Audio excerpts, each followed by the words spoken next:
రాజభవనంలో వేడుకలు చేసుకుంటూ ఉన్నాడు. కొంతకాలానికి ప్రజలు తిరుగుబాటు చేయాలని అనుకున్నారు.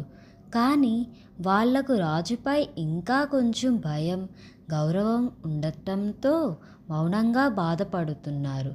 ఒకరోజు ఒక వృద్ధుడు రాజసభకు వచ్చాడు. అతను చాలా ప్రశాంతంగా కనిపించాడు. అతను రాజును చూసి అన్నాడు, రాజా, అహంకారం ఎప్పుడూ నాశనానికి దారితీస్తుంది. ఇప్పటికైనా మారండి అని అన్నాడు. రాజు కోపంతో నవ్వాడు. నన్ను నేర్పించడానికి నువ్వెవరు అని నవ్వాడు.